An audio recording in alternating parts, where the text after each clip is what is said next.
네, 교회 여러분 안녕하십니까? 12월 27일 월요일 새벽 예배 시작하도록 하겠습니다. 네, 오늘 함께 나눌 말씀은 시편 48편입니다. 제가 1절부터 14절까지 봉독해 드리겠습니다. 여호와는 위대하시니 우리 하나님의 성 거룩한 산에서 극진히 찬양 받으시리로다. 터가 높고 아름다워 온 세계가 즐거워하며 큰 왕의 성 곧 북방에 있는 시온산이 그러하도다. 하나님이 그 여러 궁중에서 자기를 요새로 알리셨도다. 왕들이 모여서 함께 지나갔으며 그들이 보고 놀라고 두려워 빨리 지나갔도다. 거기서 떨림이 그들을 사로잡으니 고통이 해산하는 여인의 고통 같도다. 주께서 동풍으로 다시스의 배를 깨뜨리시도다. 우리가 들은 대로 만군의 여호와의 성 우리 하나님의 성에서 보았나니 하나님이 이를 영원히 견고하게 하시리로다. 셀라. 하나님이여 우리가 주의 전 가운데에서 주의 인자하심을 생각하였나이다.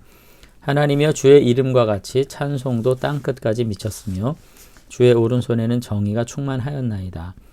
주의 심판으로 말미암아 시온산은 기뻐하고 유다의 딸들은 즐거워할지어다. 너희는 시온을 돌보면서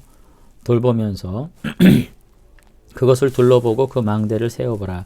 그들의 성벽을 자세히 보고 그의 궁전을 살펴서 후대에 전하라. 이 하나님은 영원히 우리 하나님이시니 그가 우리를 죽을 때까지 인도하시리로다. 아멘. 네, 오늘 시편 48편은 이제 전쟁의 위기로부터 구원받은 감격을 이제 찬양하는 그런 시편이 되겠습니다.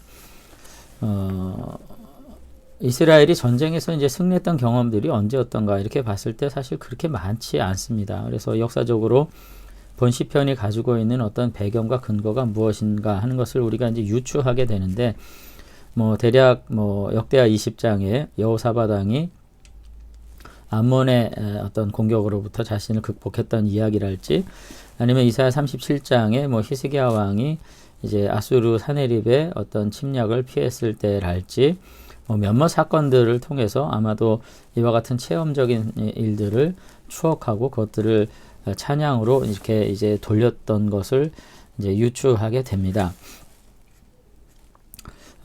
중요한 것은 전쟁의 승리가 아니라 위기 극복의 노래라는 점이죠. 이스라엘이 외세를 침략하거나 폭력적으로 땅을 넓히고자 하는 그런 일들 하지 않았던 거 우리가 알 수 있습니다. 다윗의 정복 전쟁도 사실은 하나님께서 허락하신 땅의 회복이라는 점에서의 전쟁이지 외셋을 침략해서 자신들의 소유 삼고자 하는 그런 침략적 전쟁이 아니었던 것을 볼 때, 어쨌든 이스라엘에게 있어서 그들의 어떤 전쟁 그리고 그들의 위기는 사실상 탐욕과 어떤 약탈을 위한 것이라 보다는 언약 안에서 하나님께서 주시는 삶을 지켜내기 위한, 그리고 하나님께서 거주와 경계를 주신 것을 온전히 회복하기 위한 의미의 언약적 차원에서 우리가 이 전쟁을 살펴볼 수가 있을 것 같아요. 그런 점에서 오늘 우리들도 이 땅에 살면서 우리의 삶의 부요함과 삶의 형편을 우리가 어디까지 넓혀야 할 것인가, 또한 때로는 우리가 어떻게 부요함에 다다를 것인가 하는 문제들도 오늘 이 시대 사람들의 어떤 탐욕적 정서에 기반한 그와 같은 욕심과는 좀 달라야 될 것을 우리가 좀 생각할 필요가 있습니다. 하나님께서 내게 허락하신 은혜의 범주를 우리가 생각하면서 그 은혜 아래서 내가 어떻게 먹고 쓰고 입고 살 것인가, 그리고 이것을 어떻게 함께 나누고 이것으로서 나의 삶을 어떻게 세울 것인가 하는 것들을 경건하게 기도하는 가운데 세워갈 수 있는 저와 여러분들이 되시면 좋겠습니다. 그래서 오늘도 이제 올해가 이제 다 지나가고 이제 마지막 주에 이제 첫 번째 날을 맞이하고 있는데요. 하나님의 구원하심을 우리가 깊이 묵상하면서 우리가 어떻게 우리의 삶의 자리를 이 시대 가운데 견고하게 세울 것인가, 이 시대에 정한 욕심을 가지고 하는 것이 아니라 하나님께서 우리에게 허락하신 은혜의 범주 안에서 우리가 지혜를 발휘하고 능력을 발휘할 수 있는 그런 사람들이 되시면 좋겠습니다.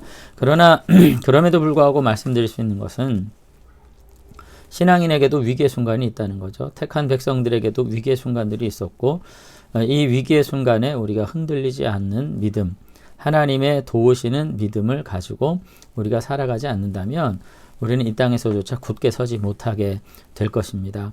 오히려 잠잠하고 신뢰하여 힘을 얻어 이 땅에서 도우시는 하나님의 은혜를 누리는 그와 같은 일들이 있을 때 오늘 이 시편 기자와 같은 기도를 또 찬양을 올려드릴 수 있을 것 같아요. 특별히 5절 6절에도 보면은 하나님이 도우시는 성이라고 해서 두려움이 없었던 것이 아닙니다. 거기 보면 그들이 보고 놀라고 두려워 빨리 지나갔도다.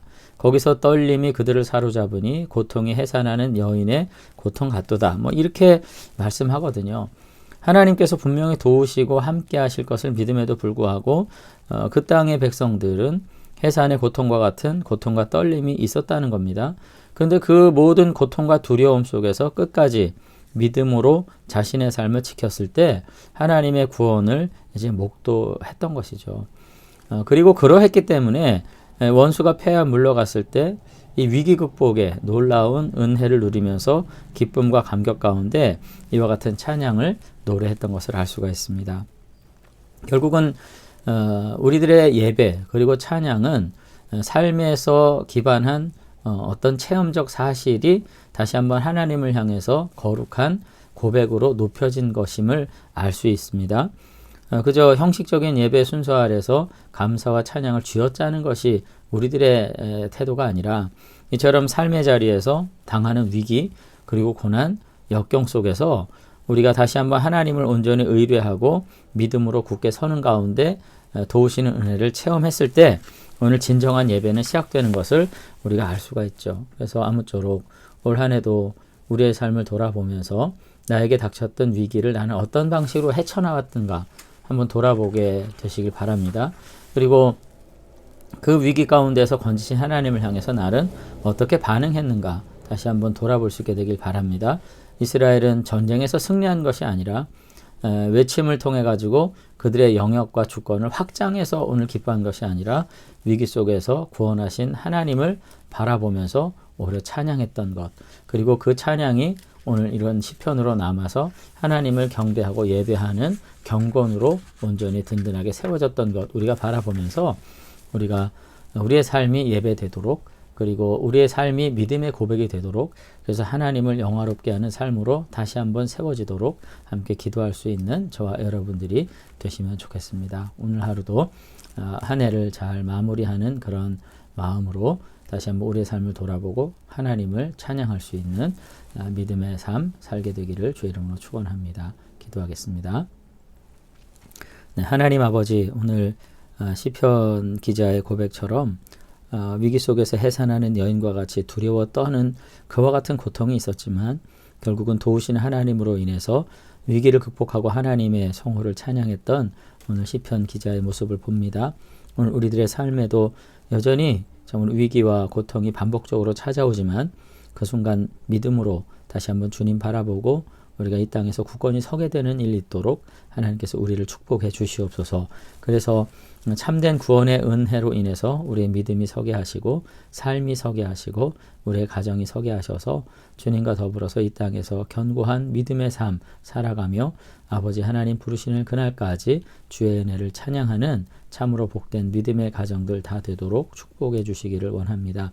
오늘 하루 이제 2021년 한 해를 잘 마무리하면서 내가 마음속에 가져야 될 견고한 신앙이 무엇일까 다시 한번 돌아보게 하셔서 그것이 물질의 영역이든 또 삶의 영역이든 어떤 학문의 영역이든 직장의 영역이든 다시 한번 그 모든 것을 다시 한번 도우시고 회복하시는 하나님을 온전히 신뢰하는 가운데 안식을 누리도록 축복해 주시옵소서.